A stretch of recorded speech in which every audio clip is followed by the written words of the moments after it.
so many manufacturers using similar tactics to get their share of the market, is there really room for another one that can offer good hardware at a relatively affordable price?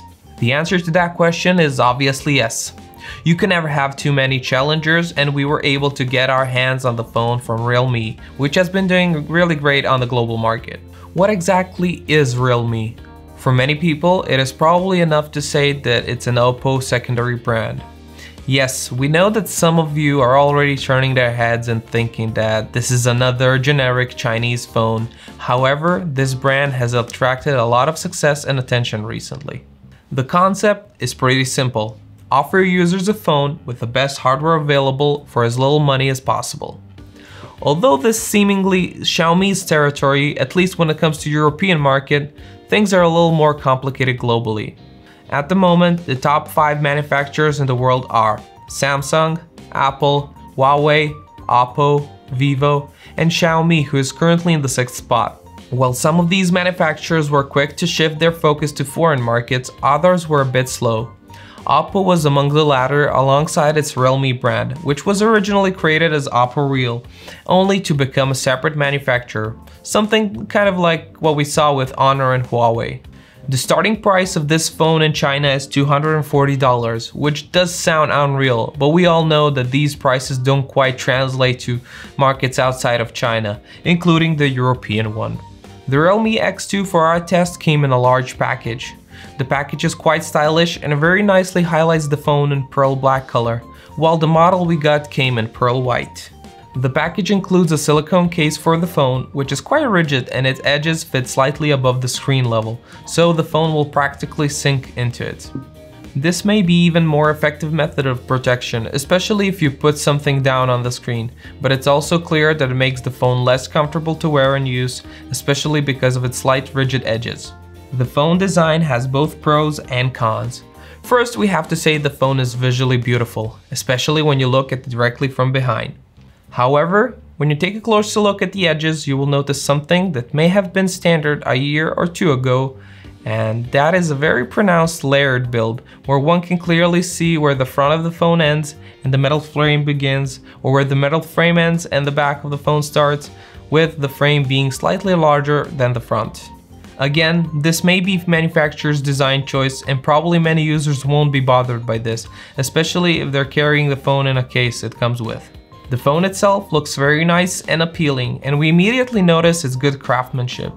This device doesn't come with an IP rating or anything like that, which isn't even expected on phones in this category, but it does come with front and back protection provided by Corning Gorilla Glass 5. The edges are not particularly thin, but they're not thick either, while on the top of the screen you can find a teardrop cutout for the front-facing camera. On the bottom side of the phone, you will find a speaker, USB-C connector, and a 3.5mm audio jack, while on the top side of the phone doesn't come with any openings. The control buttons are arranged on 2 sides, so the power button is on the right side and the sound buttons are set on the left side. There's also a card slot, which also has 2 SIM card slots and a microSD slot for expanding your internal storage. At the back, we find a large camera module in the corner, just like on the most expensive phones of today. The surface is clean and clear, with slight curves on the side that makes it easier to carry and hold the phone, as well as giving it the appearance of being thinner than it actually is. Overall, we have to say that they did a great job when it comes to the phone's design.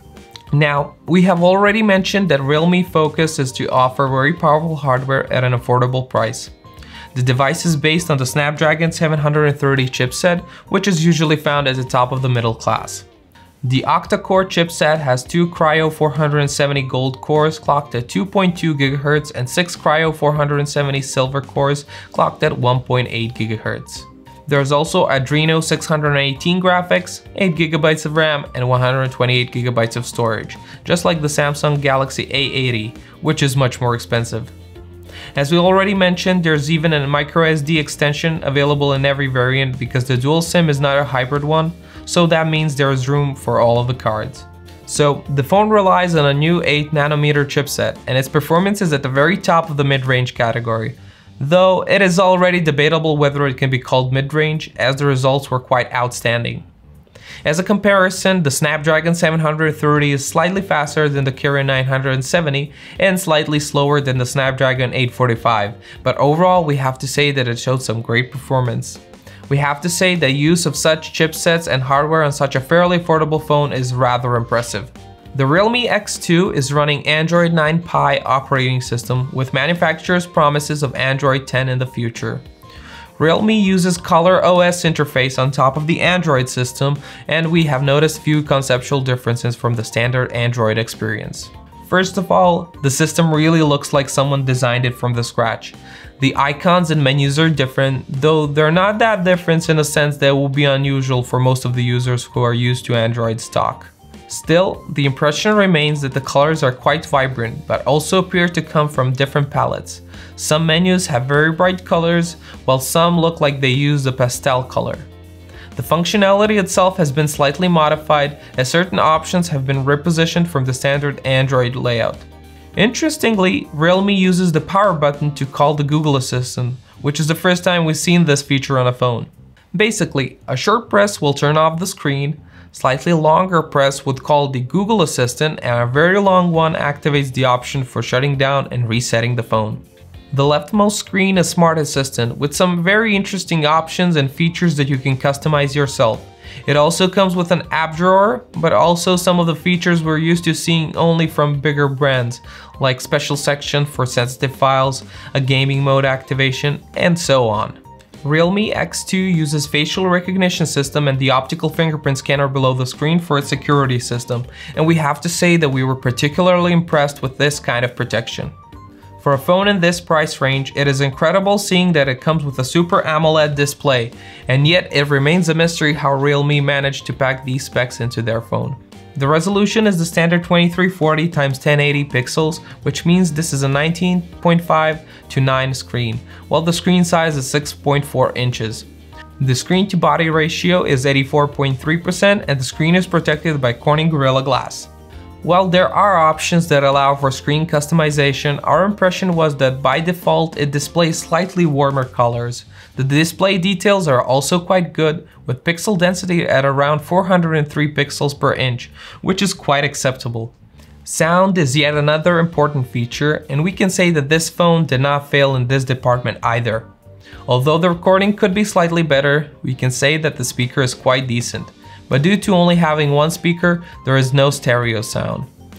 That's why there is a 3.5mm connector as well as an FM radio support. On top of that, the phone also offers support for Dolby Atmos technology.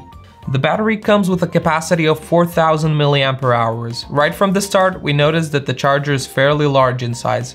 We soon discovered why this is the case, since the phone supports 30-watt fast charging with Walk Flash Charge 4.0 technology that allows as much as 67% of the battery to be charged only in 30 minutes, which is very impressive, though it slowly leads to us questioning the durability of such batteries after some prolonged use. Our standard 10-hour YouTube video test concluded with 48% of battery life. Based on these results alone, we think the battery of this device should be able to withstand from day and a half up to 2 days, even in the hands of more demanding users. And finally, let's talk about the cameras. Although we tested the Note 8 Pro with its 64-megapixel camera a couple of days ago, it turns out that Realme X2 also has a 64-megapixel camera. What's even more interesting is that the camera system is practically identical with all 4 sensors. The main 64-megapixel sensor, the ultra-wide 8-megapixel sensor for wide shots, and 2 additional 2-megapixel sensors, one for the depth effect and the other one for macro effect.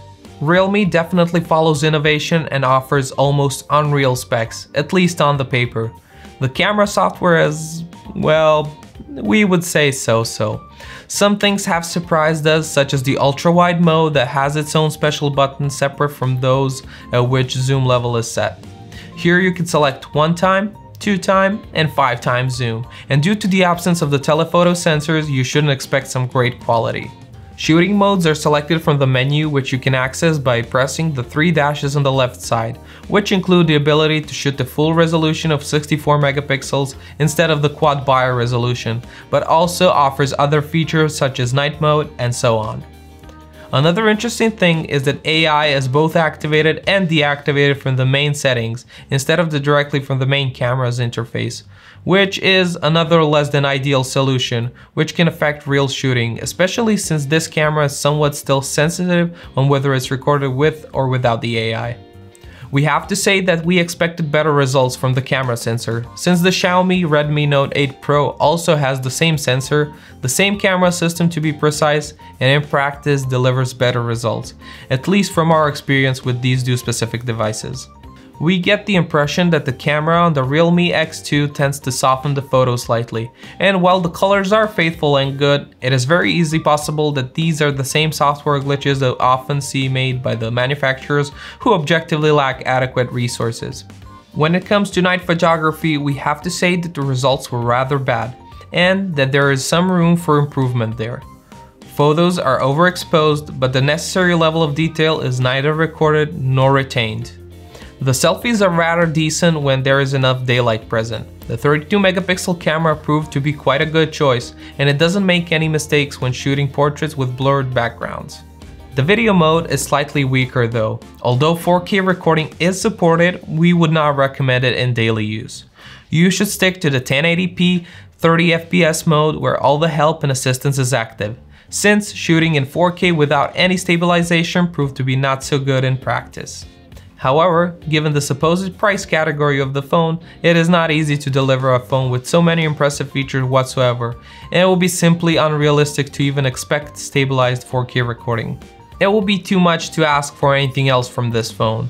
It has so many good features that it's almost unreal to see such a phone in an affordable price range. Although it comes with few flaws, Realme X2 is an attractive phone with some very appealing features, and it just feels wrong being too judgmental given its price range. Thank you once again for watching our review of the Realme X2 phone. Don't forget to subscribe to our channel, and also feel free to drop a like and comment below our video. See you next time.